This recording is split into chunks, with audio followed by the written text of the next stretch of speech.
into Norwood Police Station in Johannesburg has revealed the theft of 158 firearms. You'll remember last year, eNCA reported after learning through reliable sources that the station's SAPS 13 store is in shambles. We now understand 3 senior police officials are in hot water.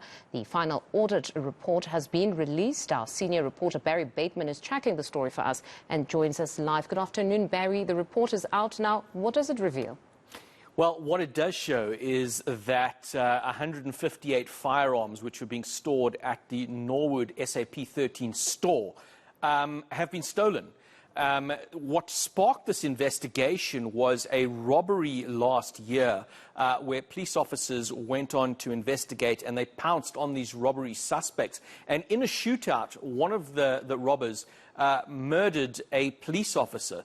The investigations then picked up that the firearm that was found in the hand of this murderer was linked back to the Norwood Police Station. It ought to have been locked away in safekeeping in the police station, but there it was in a criminal hands. This then sparked this investigation. When the police got to a point, or the Hawks rather got to a point, that they were going to start questioning people at the Norwood Police Station, there was a manager at the Norwood, or the person in charge of the store, took his own life, and this then set on this audit. Now, Paul Oxley, who is from Gun Owners SA, I was speaking to him earlier about this and the fact that these 158 firearms have been stolen. Of course, from a gun owner's perspective, it is very concerning that illicit firearms have made it out into the open. Take a listen to what Paul had to say. The types of firearms that are missing are what's most concerning, because of that 158, most of them are self-loading rifles, all fully automatic rifles. So this is obviously it's an absolute tragedy in terms of arming of criminals, and this is specifically what this is not accidental. This is what this program was set up to do. It was set up to arm criminals. It was set up to arm cash in transit robbers. It was set up to arm the people that attack police stations. And it was set up within the police by policemen. My goodness, this is honestly disturbing. I must say, it baffles the mind. How is it possible that so many firearms disappear from a police store? That is the question. I mean, this is a place that is supposed to be highly guarded, that whatever goes in is recorded and whatever comes out is also recorded. So the fact that so many firearms are able to make their way out of a police station and into the hands of criminals who went on, in one instance at the very least, to go and murder another police officer is certainly deeply concerning.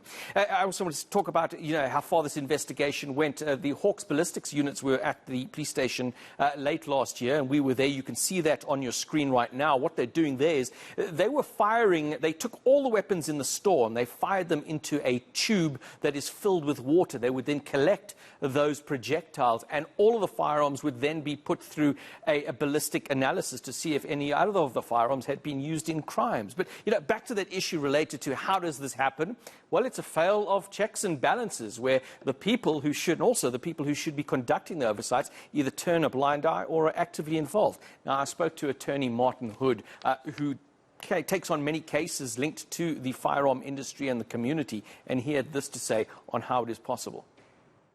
There are supposed to be systems in place where SAP 13 stores, that's the place where the firearms are kept, and they're supposed to be kept under lock and key, properly under lock and key. So in other words, in a safe.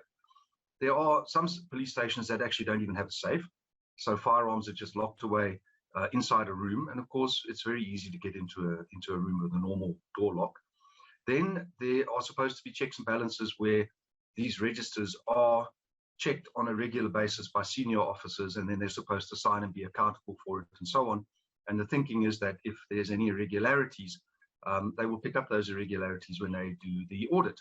The fact is that it doesn't happen. It's as simple as that. You know, Barry, this is honestly disturbing, because when one looks at this kind of theft, it's not tea supplies, it's guns that will eventually kill us. Will anyone honestly face the music?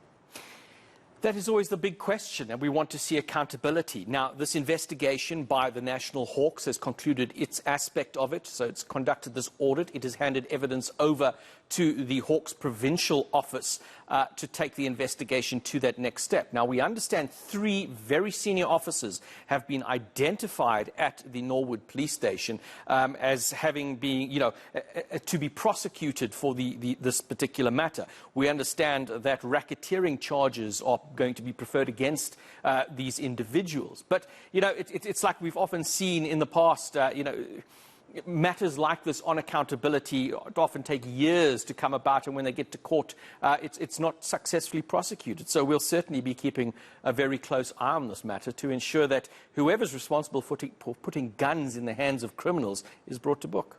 No, most certainly, Barry. Thank you very much. That's senior reporter Barry Bateman. Now,